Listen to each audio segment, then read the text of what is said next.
안녕하세요. 아나무인의 시댁 식구들 때문에 결혼한 지 7개월 만에 남편과 헤어진 30대 여성입니다. 진짜 이런 이야기는 어디 막장 드라마에나 나오는 줄 알았지. 제 이야기가 될 줄은 꿈에도 상상을 못했네요. 어디서부터 이야기를 시작해야 하나 싶은데 두서가 없더라도 들어주시면 감사하겠습니다. 사실 이미 헤어졌고 어느 정도 정리가 되긴 했지만 제 얼굴에 침 뱉기 같아서 친구들한테 허심탄회하게 털어놓기는 쉽지 않더라고요. 저는 미대를 졸업해 현재 패션회사 디자인팀에서 근무하고 있습니다만 제 동기나 선후배들 중에는 순수미술의 길을 가는 이들도 많이 있어요. 그리고 그런 이들 중 한 선배가 강남에서 처음으로 개인전을 하게 되었는데 저한테도 시간 날 때 한번 보러 오라고 하더라고요. 그래서 기왕이면 오픈하는 날 꽃이라도 사들고 가서 축하해줘야겠다는 마음으로 참석하게 되었는데 그때 남편과 처음 마주쳤습니다. 듣자 하니 선배랑 고등학교를 같이 다녔다고 하대요. 아무튼 남편 쪽에서 먼저 연락처를 물어봤는데 평소라면 솔직히 거절했을 테지만 선배 친구라니 거절하기가 좀 껄끄러웠어요. 그래서 설마 별일 있겠냐는 생각으로 알려주고 말았는데 그게 시작이었네요. 전시회 이후로 한 달쯤 지났을까? 모르는 번호로 연락이 왔어요. 전화는 아니고 문자로 그때 인사했던 누군데 기억하냐 뭐 그런 내용이었죠. 그런데 사실 저는 그 무렵엔 남편의 존재를 거의 잊고 있었거든요. 그래서 그런 문자가 반갑기보다는 당황스러울 뿐이었습니다. 하지만 역시나 이번에도 선배 친구라니까 나름대로 매너 있게 상대를 해야겠더라고요. 그래서 잘 지내셨냐와 같은 간단한 안부로 대답을 대신했어요. 그런데 남편이 자기가 며칠 있다가 저희 회사 근처에 올 일이 있는데 그때 만나서 식사나 같이 하면 좋겠다대요. 이때는 솔직히 좀 생각을 했죠. 내가 이 사람이랑 밥까지 먹어야 하나 싶기도 하고 한편으론 이거 데이트 신청인가 싶기도 하고 그래서 고민 끝에 선배에게 연락해 실은 이런 일이 있는데 어떤 사람이냐고 물었어요. 그랬더니 선배 말이 사람이 성실하고 괜찮은 사람이라며 원래 그렇게 여자한테 쉽게 관심 보이고 그러는 타입이 아니니 한번 만나봐도 나쁘지 않을 거란 식으로 이야기를 해주더라고요. 그래서 그럼 선배만 믿고 한번 나가볼게요 하고는 남편과 정식으로 첫 만남을 가졌습니다. 연락처를 물어볼 때도 그리고 문자에서도 어째서인지 당당함이 느껴지던 남편이었지만 막상 만나니 긴장을 한 건지 말도 좀 더듬고 떠는 게 느껴졌어요. 그리고 저는 오히려 청산유수 같지 않은 그의 태도가 마음에 들대요. 아무튼 그날의 만남 이후로 저희는 누가 먼저랄 것 없이 연락을 주고받기 시작하며 서로를 알아갔고 계절이 바뀔 무렵에는 어느샌가 연인 사이가 되어 있었습니다. 그리고 그렇게 사귄 지 3년 만에 결혼 이야기까지 주고받게 되었죠. 사실 남편과 저는 식성도 비슷하고 취미도 비슷했지만 무엇보다 서로를 가깝게 느낄 수 있었던 건 두 사람 다 아버지가 안 계셨거든요. 일단 제 이야기부터 해보자면 저희 아버지는 제가 중학생, 친정오빠가 고등학생일 때 교통사고로 세상을 떠나셨어요. 그리고 그때 슬펐던 거야 뭐 말로 표현을 하자면 정말 끝도 없죠. 생각난 김에 하는 이야기지만 그날은 제 생일을 일주일 앞두고 있던 날이기도 했어요. 그래서 아침부터 제가 아버지한테 내 생일 때 이것도 하고 저것도 하자며 엄청 떼를 썼거든요. 그러자 아버지께서 그때까지 엄마 말 잘 듣고 오빠랑 사이좋게 지내면 생각해볼게 하셨는데 그게 저한테는 지금도 아버지가 남기신 유언처럼 가슴에 남아있네요. 아무튼 그런 대화를 마지막으로 아버지가 돌아가셨으니 제가 얼마나 큰 충격을 받았을지 상상이 되실까요? 지금도 그때 생각을 하니 또다시 심장이 터질 것 같네요. 물론 지금 제가 그런 이야기를 하자는 건 아니고요. 아무튼 그래도 아버지 돌아가시고 나서 저희 가족이 경제적으로 큰 고생은 안 했어요. 물론 위기가 있긴 했죠. 아버지가 하시던 사업을 하루아침에 전업주부이시던 어머니가 이어받으셔야 했으니까요. 하지만 아버지가 생전에 임직원분들을 잘 챙기셨다 들었거든요. 그리고 그 덕분에 저희 어머니께서 아무것도 모른 채로 대표 자리에 앉게 되자 다들 당신들 일인 마냥 두 팔 걷고 나서서 도와주셨다고요. 하지만 남편은 이미 헤어진 마당에 딱히 뭐라고 포장해주고 싶은 마음도 안 드네요. 일단 얼굴도 뵌 적 없는 분이지만 호칭이 마땅치 않으니 아버님이라고 하겠습니다. 남편이 말하길 아버님도 저희 아버지와 마찬가지로 남편이 어렸을 때 사업을 하시던 분이셨대요.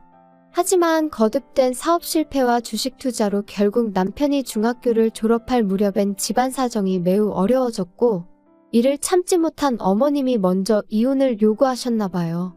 그리고 이후로 자연스레 남편이 가장의 역할을 도맡게 되었다는데 여기서부터 저는 솔직히 이해는 안 됐어요. 저희 집에도 오빠가 있었지만 어머니는 아버지가 돌아가셨을 때 오빠한테 공부 말고는 다른 부담을 주신 적이 없으셨으니까요. 남편은 자기 어머니가 이상한 게 아니라 저희 집은 돈이 있었고 자기 집은 돈이 없어서 그럴 수밖에 없었다고 했지만 여전히 이해는 안 됩니다. 게다가 더 이해할 수 없는 건 그렇게 어린아들에게 가장의 역할을 맡겨놓고 정작 어머님은 왕년에 그 시절을 잊지 못해 친인척들에게 돈을 꿔 쇼핑을 하는가 하면 멋대로 동네 가게 외상을 지고 다니시기를 반복. 그리고 그렇게 어머님이 치고 다니신 사고에 뒤치다꺼리는 전부 다 남편 몫이었던 모양이에요. 하지만 이런 환경에도 불구하고 남편과 결혼을 결심했던 건 저와 결혼할 때는 이런 상황이 어느 정도 정리가 되어 있었거든요. 남편과 제가 교제를 시작하고 얼마 지나지 않았을 때 외조부모님이 돌아가셨다는 이야기를 들었는데 알고 보니까 어머님 앞으로 1억 좀 넘는 돈을 남겨주셨던 모양이더라고요. 그래서 그 1억으로 여기저기 빚지신 거 갚으시고 남편에게도 1,000만 원을 주셨다는 거예요. 학자금 대출 갚는데 보태라면서요. 그래서 제가 남편한테 이렇게까지 말은 안 했지만 어머님이 정신을 차리셨나 보다고 다행이다 싶었죠. 그런데 제가 너무 큰 기대를 했던 걸까요? 돌이켜 생각해보면 이미 결혼 전부터 어머님의 언사는 도를 지나쳤었고 정상이 아니었어요. 그때는 그저 아들 가진 어머님의 귀여운 유세라고 생각하고 아버님이 안 계시니 어머님이 좀 더 세게 나오시나 보다고 생각하고 그랬는데 진짜 시간을 돌릴 수만 있다면 제가 제 머리를 쥐어받고 싶은 심정입니다. 시작은 상견례 자리에서부터였어요. 사실 저희 친정에서는 남편 가정 형편이 워낙 어려운 것도 알고 있었고 그래도 다행히 저희는 능력이 되니까 결혼을 허락해 주신 거였거든요. 그런데 그런 와중에 어머님께서 적어도 뭐랄까 미안해 하실 수는 있잖아요. 아무것도 못해줘서 미안하다, 고맙다 이런 인사치레 정도만 해주셨어도 얼마나 좋았겠냔 말이죠. 하지만 어머님께선 정말 고개 빳빳이 드시고는 나는 나 먹고 사는 것도 힘들어서 해줄 수 있는 게 없다. 시동생도 하고 싶은 게 많다는데 하나 뒷바라지도 못해주고 있으니 어쩌겠냐 하시며 솔직히 어쩜 저렇게 당당하실 수가 있나? 제가 다 민망하더라니까요. 게다가 결혼식장을 정하면서도 어머님의 불만은 끝이 없었습니다. 일단 저희 어머니가 사업을 하시다 보니 결혼식 규모는 제 의사와는 상관없이 어느 정도 크게 올려야만 했어요. 그리고 위치 또한 저도 남편도 서울에서 직장 생활을 하고 있었으니 서울에서 하는 게 맞다고 생각했고요. 그런데 어머님께서는 어머님 형제들이 다 충주에 사시니 결혼식을 충주에서 해야 한다는 억지를 쓰시질 않나, 그렇게 못할 것 같으면 버스를 대절해 달라질 않나, 들어오는 축의금 또한 당신이 뿌려서 수거하는 돈인 만큼 하나도 손 떼면 안 된다고 하시질 않나. 결혼식 당일날 보니 어머님 보고 온 하객은 30명도 안 되는 눈치였는데 말이에요. 그리고 결국 이때 저희 어머니께서 도저히 이 결혼은 못 시키겠다 하셨습니다. 그리고 저도 저희 어머니 뜻대로 하려고 했어요. 제가 이렇게까지 욕을 먹어가며 홀대를 받아가며 어머님 비위를 맞춰드려야 하는 건지 한마디로 현타가 왔었거든요. 그런데 남편이 저한테는 따로 말하지 않고 저희 어머니 회사로 찾아가 어머니 앞에서 무릎을 꿇었던 모양이에요. 자기 어머니가 돈에 한이 맺히신 분이라 그렇다며 장모님이 한 번만 이해해 주시면 안 되겠냐 하면서, 그리고는 자기 어머니 때문에 제가 마음고생하는 일은 없도록 자기가 정말 중간에서 똑바로 처신하겠다고요. 게다가 남편은 저희 오빠도 따로 만나서 정말 죄송하다고 자기가 잘하겠다고 연신 허리를 숙여댔다니.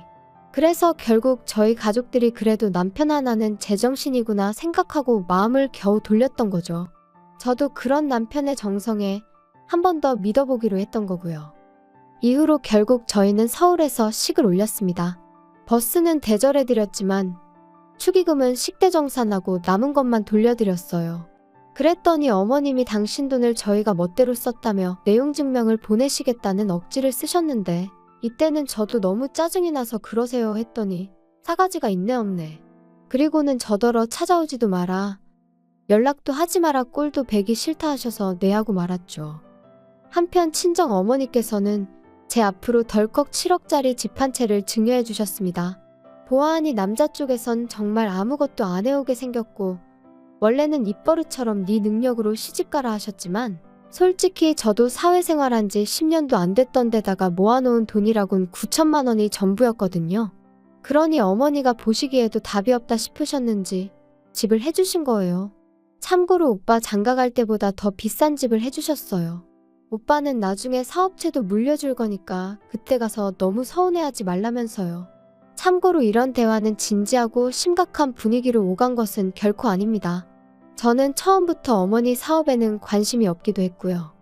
한편 이후로 그렇게 신혼살림을 꾸려나간 지 2달쯤 됐을 때였습니다. 2달 동안 어머님과 남편은 계속해서 연락을 주고받고 있었지만 저는 안 했어요. 하지 말라셨으니까요. 그리고 말이 나왔으니 말이지만 저도 결혼 전에 어머님 때문에 저희 친정어머니가 마음 고생하시는 것도 봤고 저희 친정어머니가 물론 저 좀 더 편하게 살라고 저 때문에 해주신 거지만 어쨌든 7억짜리 아파트를 해서 시집을 보냈으면 솔직히 어머님도 저희 친정어머니한테 고맙다는 말 한마디는 하실 수도 아니 하셔야 되는 거 아닌가요? 그런데 이런 방구도 없으셨으니 저라고 뭘 더 잘하고 싶은 욕심은 요만큼도 안 생기더라고요. 그래서 어차피 꼴도 보기 싫다 하셨지. 이래저래 할 이유가 없어서 연락을 안 드렸죠. 하지만 결국 답답한 건 어머님이셨던 모양이에요. 먼저 연락을 해오셨거든요. 집들이는 언제 할 거냐면서요. 어머님 말씀을 듣곤 어이가 없었습니다. 그래도 아들이 어떻게 해놓고 사는지 궁금은 하신가 보지 싶으면서도 한편으론 근사한 저희 집을 보여드리면 얼마나 좋은 사돈을 두신 건지 아시지 않을까 하는 유치한 생각도 들대요. 그래서 알겠다고 일주일 뒤에 오시라고 했어요. 참고로 아파트 들어올 때 리모델링까지 친정어머니께서 싹 해주셨거든요. 덕분에 현관부터 거의 호텔 같은 느낌이 나죠. 주말이 와도 밖에 나가고 싶은 생각이 안 들 정도로 너무 멋지다니까요. 아무튼 금세 시간은 흘러 약속한 집들이 날이었어요. 그런데 오시라곤 했지만 솔직히 제 마음이 다 풀린 것도 아니었고 저도 맞벌이를 하다 보니 음식을 한다거나 그럴 시간이 없더라고요. 그래서 집들이 전용 뷔페를 불러 세팅을 했고 그렇게 어머님과 시동생을 맞았죠. 그랬더니 역시나 음식을 직접 안 했다는 것부터 흠을 잡으시대요. 하지만 저희 어머님도 집에서 음식 안 해 드세요. 연애하는 동안 남편이 매번 밖에서 저녁 식사를 해결하고 들어가길래 집에 가서 먹지 왜 맨날 사 먹냐니까 어머님이 음식하는 걸 별로 안 좋아하신다나요? 그래서 실제로 시동생도 맨날 편의점에서 사다 먹거나 자기가 대충 라면 끓여 먹거나 하는 일이 다반사랬어요. 그런데 그런 분이 저한테 집들이 음식을 직접 안 했다고 정성이 있네 없네 하시니 어이가 없었죠. 하지만 더 어이가 없는 일은 식사를 마치고 과일을 먹으면서 일어났어요. 어머님께서 분명히 남편에게 들어 알고 계셨을 텐데 이런 집은 얼마나 좋냐 하시더니 한 2억이면 사냐 그러시는 거예요. 아무리 세상 물정 모르신다고 해도 서울에 2억짜리 아파트라니. 순간 짜증이 좀 났지만 꾹 눌러 참으며 7억에다가 세금 내고 리모델링해서 실제로는 8억 정도 들지 않았을까 싶어요 했습니다. 그랬더니 어머님이 뭐? 8억? 아이고 돈이 썩어나네 썩어나. 그래서 니들만 이렇게 좋은데 사니까 밤에 잠도 잘 오고 좋냐? 시애미한테는 한번 전화를 해야겠다는 생각도 안 들고 말이지? 어머님이 하지 말라고 하셨잖아요. 그런데 했으면 또 화내셨을 거 아니세요? 그러자 잠깐 정막이 흐르고 어머님은 갑자기 나오지도 않는 눈물을 쥐어짜내며 끄끄거리는 소리와 함께 아들 둘 사람 구실하게 키워놓으면 나도 좀 사람답게 사는 날이 올려나 싶었는데 장남이 돼서는 혼자 살겠다고 이렇게 나가서 지만 번 듯한 집에 산다고 참 서글프다. 그러자 시동생이 거들듯이 또 한마디 했어요. 그러니까 형한테만 올인하지 말랬잖아. 이제 와서 누구 탓을 하겠어? 근데 형수도 그러는 거 아닙니다. 우리 형이 원래 이렇게 이기적인 사람이 아니거든요. 아무튼 할 말은 많은데 참는다. 참어. 근데 전 당황스러웠던 게 올인이나마나 남편이 자기 입으로 말하길 어머님한테 금전적으로 도움을 받은 건 그때 1,000만 원 받은 게 전부라고 했어요. 일단 대학에 들어간 이후로는 생활비부터 학비까지 아르바이트에 학자금 대출로 충당했고 덕분에 휴학과 복학을 반복해서 졸업도 거의 8년 만에 했다고 했거든요. 그런 와중에 시동생 용돈까지 챙겼다 들었고요. 그런데 도대체 뭘 올인을 했다는 거며 두 사람 다 뭐가 그렇게 서러운 건지. 하지만 남편이 보인 반응은 제 예상과는 전혀 달랐어요. 남편이 기껏 한다는 소리가 미안하다였으니까요. 자기가 정말 미안하다면서 방법을 찾아보겠다고요.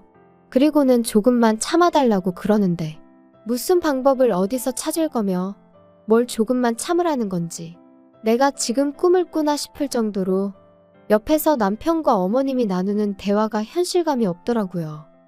그리고 그렇게 얼떨떨하게 어머님과 시동생을 보내고 뒷정리를 하는데 남편이 저더러 얘기 좀 하자더니 자기도 실은 근래 두세 달이 편하고 좋기만 했던 것은 아니랍니다. 자기만 이렇게 넓은 집에서 편하게 살아도 되나 죄책감이 들어서 괴로운 날들이 많았다나요? 어이가 없어서 그래서 나더러 어쩌라는 거냐고 물었어요. 그랬더니 그래서 자기가 생각을 해봤는데 어머님하고 시동생하고 여기서 지내게 하면 안 되겠냐는 거예요. 그래서 제가 지금 뭐 합가라도 하자는 거냐 나더러 어머님을 모시고 살라는 거냐니까 그건 아니랍니다. 그렇게 살면 서로 불편해서 어떻게 지내냐고 그게 아니고 그냥 이 집 자체를 그대로 어머님하고 시동생한테 내주자는 거라나요? 그리고 우리는 저희 어머니 회사에서 나오는 사택이 있지 않냐며 거기 가서 살자고요. 어이가 없어서 남편더러 지금 그걸 말이라고 하는 거냐 했어요. 내가 왜 우리 엄마가 사준 이 집을 어머님한테 내드려야 되냐고요. 그랬더니 한다는 소리가 어머님이 사시면 얼마나 사시겠냐면서 어머님이 아버님이랑 이혼하시고 마음고생 정말 많이 하셨다고 외조부모님이 주고 가신 얼마 안 되는 돈도 주변 사람들한테 다 뺏기고 빌려 쓴 걸 갚아놓고 뺏겼다고 생각하더라고요. 어머님이야 워낙에 돈의 개념이 없으시니 그렇게 표현하셨다 치더라도 남편마저 속으로 그런 생각이었던 걸 알고 나니 소름이 쫙 끼치는 게 아무튼 거기서 끝이 아니었어요. 자기는 어머님이랑 시동생 없이 이렇게 좋은 집에 사는 거 그렇게 편치만은 않다면서 제가 양보를 못하겠다 하면 어쩌겠냐면서 당분간 떨어져 지내잡니다.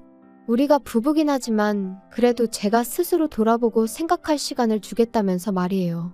그리고 딱 보니까 그렇게 말하면 제가 넙죽 미안하다고 할 줄 알았는지 남편 나름대로 초강수를 던진 거더라고요. 기도 안 차서 제가 웃었어요. 그리고는 그러라고 그럼 오늘 당장 짐 싸서 원래 살던 집에 가서 지내라 했지요. 그리고 나는 뭐 생각이 딱히 달라질 것 같지는 않으니 계속 떨어져 지내자고요. 그랬더니 남편도 그제서야 아차 싶었는지 내가 무슨 뜻으로 하는 말인지 지금 몰라서 이러는 거야? 진짜 왜 그래? 이렇게 기싸움 하자는 게 아니잖아. 아니면 우리 어머니랑 동생 지낼 수 있게 이렇게 비싼 집 바라지도 않아. 서울 변두리도 괜찮으니까 아파트 하나만 구해드리자. 응? 그러니까 내가 왜 그렇게까지 해드려야 하냐고. 진짜 막말로 오빠라도 잘 살게 되었으면 어머님도 도련님도 나한테 고마워해야 하는 거 아냐? 하나를 해주면 두 개를 바란다더니 정말 그 말이 딱이네. 이제 더는 신경 쓰고 싶지도 않으니까 그만 내 집에서 나가줘. 솔직히 결혼한 지 3개월, 혼인신고도 아직 하기 전이었어요. 안 하려고 안 한 게 아니라 남편이 그래도 어머님하고 제 사이가 어느 정도 풀어지고 그리고 나서 혼인신고 하러 갑니다 하고 인사는 드리고 했으면 좋겠다 해서 안 한 건데 생각해보면 그나마 남편이 저에게 좋은 일 하나 해준 거네요. 그래도 여전히 짜증은 납니다. 어차피 제 결혼식에 올 사람은 다 왔으니 혼인신고 안 했다고 이혼은 아니에요 말하는 건 제가 못하겠거든요. 그리고 남자친구는 결국 별 수 있나요? 친정어머니에 저희 오빠까지 나서니까 자기도 어쩔 수가 없다 싶었는지 본가로 돌아갔어요. 그런 와중에도 어머님은 어찌나 꼿꼿하시던지 저더러 돈 몇 푼 아끼려다가 대단한 당신 아들을 놓친 거라며 저더러 불쌍하답니다. 사람이 셈을 그렇게 못해서 어쩌냐고요. 저 정도면 정신병 아닌가 싶어서 더는 상대 안 했어요. 살다 보면 누가 정말 셈을 못한 건지 알게 되겠지요. 아닌 게 아니라 남편은 벌써 알아차렸는지 2, 3일에 한 번씩 자기가 반성 많이 하고 있다고 마음 풀리면 연락 달라는 헛소리를 해대고 있거든요.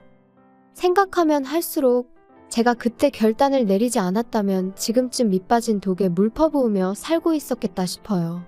게다가 남편은 하루라도 빨리 애부터 갖자는 주의였으니 생각할수록 소름만 끼치네요. 아이까지 있었으면 정말 발 빼기가 곤란했을 테니까요. 아무튼 돌아가신 아버지가 보다 못해 저를 도와주신 건 아닐까 싶기도 하고 여러 가지 생각이 드네요. 이제 정말이지 저를 진심으로 아껴주고 사랑해주는 사람들에게 부끄럽지 않게 똑똑하게 살아야겠어요.